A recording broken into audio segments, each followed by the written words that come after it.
Aujourd'hui, on va parler froid, parce qu'ici, le froid, c'est une tradition. Donc on va faire une différence entre le froid en France et le froid au Canada. Ici, par exemple, on annonce deux températures, celle qui fait en général et celle qui sera ressentie. Par exemple, on va dire qu'il va faire moins 6 degrés général et qu'il va faire moins 13 degrés ressenti. Ça peut être à cause de diverses choses, genre le vent qui souffle à 40 km/h ou les nuages gris mélangés à la pluie. Cette année, on a déjà atteint moins 27 degrés au début du mois de janvier. Bon, ce jour-là, j'ai eu la bonne idée d'aller me balader sur le Mont-Royal. C'est à moitié une bonne idée parce que moins 27 degrés, ça commence à piquer. Mais par contre, c'est pas encore insurmontable. Comme je disais, c'est pas insurmontable. Donc je vais vous faire un petit point fashion anti-froid. Dans un premier lieu, les accessoires. L'écharpe. Elle reste quand même indispensable, même si le froid est pas aussi pénétrant qu'en France. Ensuite, les gants. Ça, c'est pour protéger les extrémités des doigts. C'est plutôt très important parce que dès qu'une extrémité est touchée, tout le corps est gelé.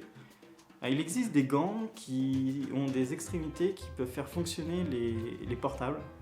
Ça coûte pas plus cher, ça coûte entre 10 et 15 $, on peut en trouver.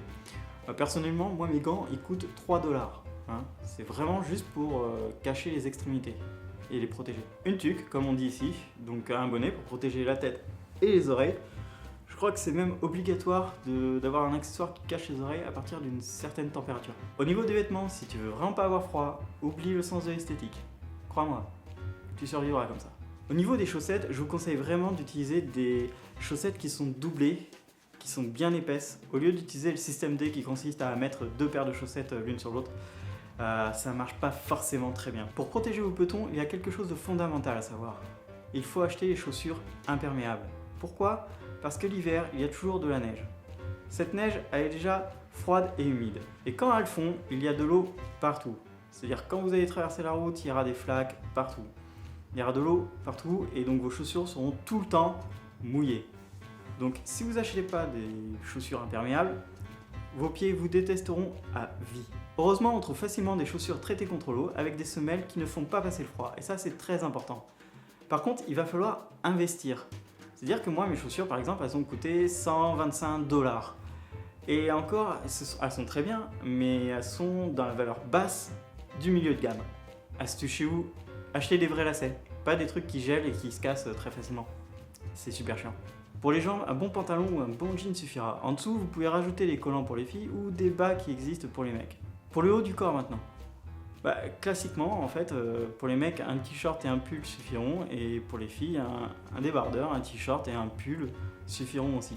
Le plus important, c'est ce qui va être au-dessus, c'est-à-dire le manteau. Pour les manteaux, c'est comme les chaussures, investissez vraiment dans de la bonne qualité.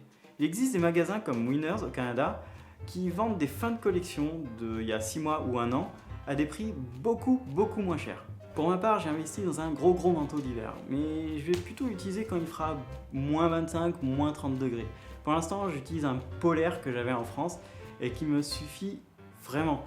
Avant de partir au Canada, il faut savoir quelque chose. Il n'existe pas de magasin comme Decathlon. Je vais préciser ma pensée. À Decathlon, on trouve des sous-marques avec des produits performants. C'est-à-dire qu'on peut trouver des sacs à dos, des chaussures, des t-shirts, des collants, des polaires à bas prix et performants.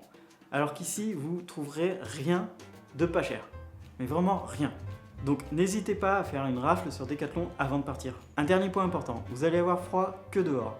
Ça peut vous paraître con ce que je vous dis, mais vous allez constamment rencontrer des chocs thermiques. C'est-à-dire que quand vous allez par exemple au métro, vous allez passer de moins 21 degrés dehors à plus 21 degrés à l'intérieur. Et comme vous aurez fait un surplus de vêtements, vous allez étouffer. Donc attention à tous ceux qui ne gèrent pas ce genre de situation. Apprenez à très vite trouver vos habitudes.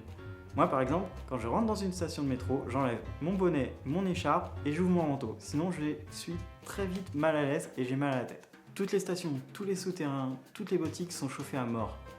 Vous ne toucherez au froid que quand vous allez vous balader ou vous allez partir de chez vous pour aller au transport en commun ou des transports en commun à chez vous. On se retrouve bientôt pour une autre vidéo qui concernera sûrement le système bancaire au Canada. Pendant ce temps, n'hésitez pas à poser des questions sur Facebook et sur Twitter ou dans les commentaires de cette vidéo. Ciao!